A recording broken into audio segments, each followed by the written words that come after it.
चलो,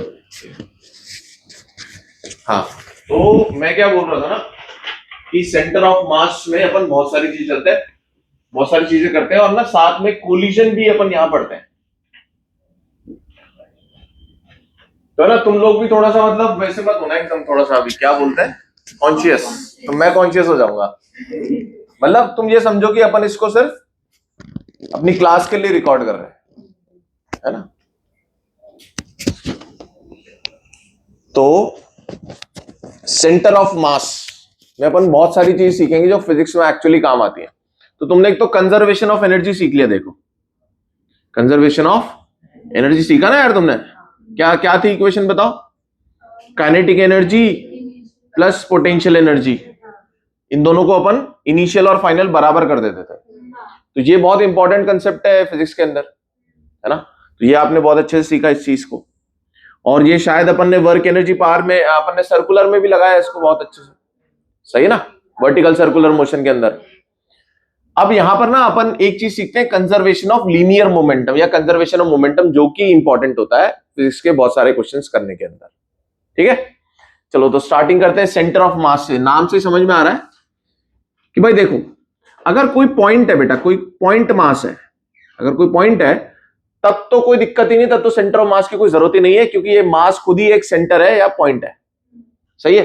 पर अगर कोई एक्सटेंडेड बॉडी हो गई, टेढ़ी मेढ़ी सी बॉडी हो गई कोई, तो हम उसका मास किधर कॉन्सेंट्रेटेड माने, होगा नहीं माने, उसको बोलते हैं अपन सेंटर ऑफ मास।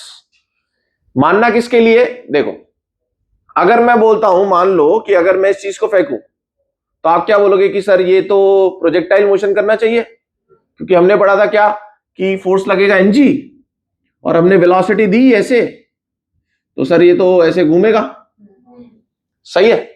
तो अब मुझे बताओ भाई, ये पेन के अंदर तो ये तो एक्सटेंडेड मास है, मतलब इसमें तो बहुत सारे पॉइंट मासेस है। तो मुझे बताओ, अगर मैं इसको ऐसे फेंकूंगा तो कौन सा पॉइंट प्रोजेक्टाइल मोशन करेगा? भाई एक्ट सारे तो नहीं करेंगे बेटा। अगर मैं इसको ऐसे फेंकूंगा तो सोचो, इस वाले पॉइंट की सोचो, तो ये तो घूम भी रहा होगा और आगे भी गिर रहा होगा, तो इसका मोशन तो बहुत अजीब सा होगा, बोलो, मोशन बहुत अजीब सा होगा। अगर अरे गहरे किसी भी पॉइंट की अगर मैं बात कर लूंगा, तो भाई वो तो मोशन बहुत अजीब सा ही कर रहा होगा, सही है ना।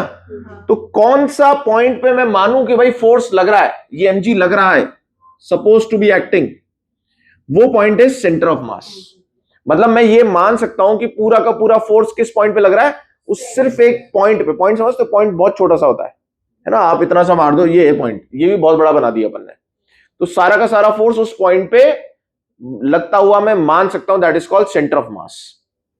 तो बेटा आप सेंटर ऑफ मास निकालने का बहुत सिंपल तरीका है, कॉमन सेंस से निकाला जा सकता है। जिस पॉइंट पे आप चीज को बैलेंस करते हो ना, मान लो आपको ये टास्क दिया जाए कि भाई आप इसको बैलेंस करो, तो आप क्या करोगे? आप ऐसे कुछ गणित लगाओगे थोड़ी बहुत कि यार कहीं बीच में कहीं होना चाहिए, है ना, और फिर कहीं ऐसे कहीं बीच में लगा करके ऐसे इसको बैलेंस किया जा सकता है। वही सेंटर ऑफ मास है।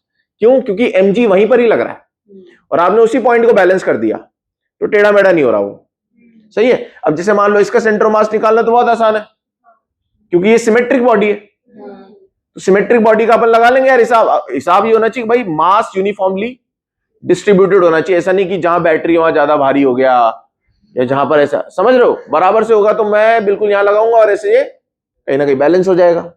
अरे बस ऐसे करेंगे नहीं पर अपन, है ना।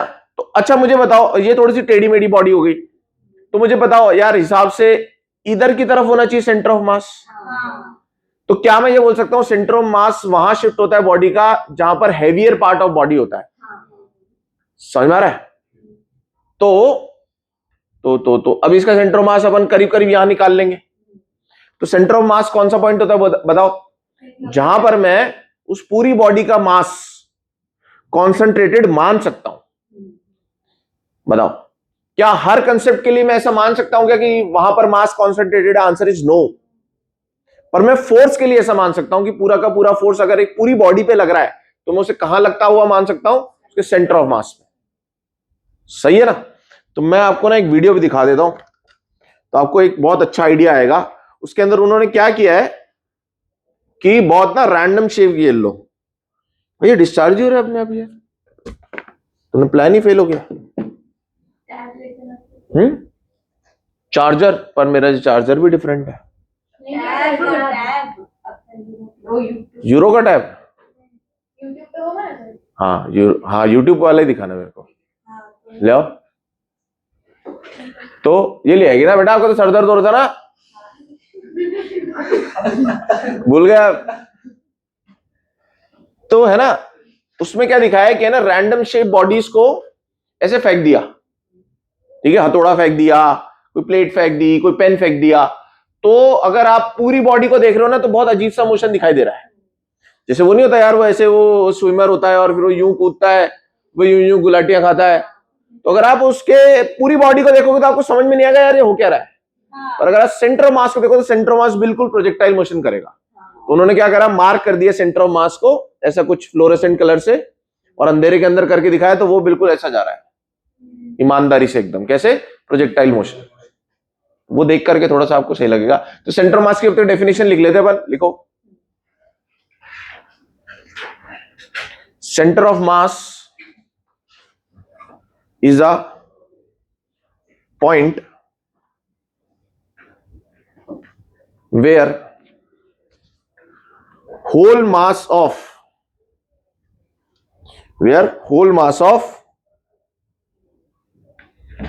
body can be supposed to be concentrated,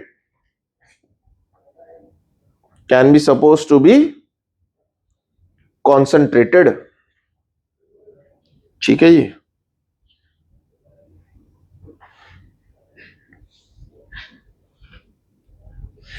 MIT centre of mass. ये देखो 1 ही मिनट का वीडियो है, तो तुम थोड़ा सा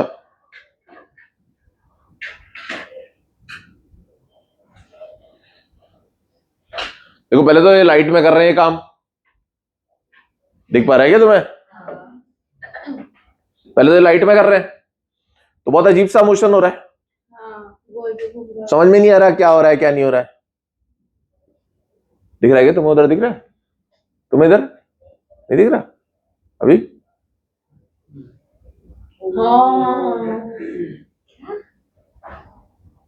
अब जब वो उन्हीं बॉडीज को उनके सेंटर ऑफ मास अब उन्होंने वो कर दिए पॉइंट, और जब उसे ही फेंक रहे हैं तो अब वो सिंपल प्रोजेक्टाइल मोशन कर रहा है। तो अब मुझे बताओ, सेंटर ऑफ मास पे बैठ करके उस ऑब्जेक्ट के मोशन को पढ़ना आसान हो गया, क्योंकि सेंटर ऑफ मास तो सिंपल कौन सा मोशन कर रहा है? प्रोजेक्टाइल मोशन कर रहा है। तो mg किधर लगता हुआ मान रहा हूं मैं? क्या हर एक पॉइंट पे? नहीं। अगर हर एक पॉइंट पे लग रहा होता तो तहजीब से ये बिना घूमे सारे पॉइंट्स प्रोजेक्टाइल मोशन कर रहे होते, पर सबने तो प्रोजेक्टाइल नहीं किया। सिर्फ किसने प्रोजेक्टाइल किया? सेंटर ऑफ मास ने, है ना। सो दैट इज वाई ये है आपका सेंटर ऑफ मास, ठीक है भाई। तो हम ऐसा मान सकते हैं, क्या ऐसा होता है? क्या ऐसा होता है पूरा मास वहीं पर ही है? नहीं सर, ऐसा होता नहीं है, बट फोर्स के लिए हम ये मान सकते हैं कि पूरा मास वहां पर है, सही है। अब बात है कि क्या ये जरूरी है कि सेंटर ऑफ मास कहां पर हो? उस बॉडी में ही लाई करे, बॉडी के अंदर ही हो? बताओ, तुम्हें तो ऐसा ही लग रहा होगा कि सेंटर ऑफ मास किधर होता है? बॉडी के अंदर ही होता है, जरूरी है, पर ऐसा नहीं है। मैं आपको एग्जांपल बताता हूं। जैसे मान लो ये डिस्क है, ये क्या है? डिस्क है। तो डिस्क का सेंटर ऑफ मास कहां होगा? डिस्क का सेंटर ऑफ मास यहां होगा, बिल्कुल बीच में। पर अगर इसकी जगह मैं रिंग ले लूं बेटा, रिंग ले लूं, तो बताओ इसका सेंटर ऑफ मास कहां होगा? इसका सेंटर ऑफ मास यहां होगा, और ये पॉइंट कहां आ गया? ये तो हवा में आ गया। तो ये तो बॉडी के अंदर लाई नहीं कर रहा है, अंदर मतलब जहां एक्चुअल मास है वहां पर लाई नहीं कर रहा है, तो हवा में लाई कर रहा है। तो अगर आपको बैलेंस करना है बेटा, यहां एक पतली सी तार लगाओ और यहां अपनी ऐसे उंगली से बैलेंस करो, देखो इसी पॉइंट पे बैलेंस होगा ये, सही है। और दूसरी बात है कि सेंटर ऑफ मास किधर शिफ्ट होता है? Towards the heavier part of the body, ठीक है। तो ये कुछ पॉइंट्स लिख लेते हैं अपन। एक मॉड्यूल दे दो ताकि मैं उसकी हेल्प से थोड़ा सा आपको खुआ पाऊं। ये वाला जो चल रहा है ना, है इसका मॉड्यूल आपके पास?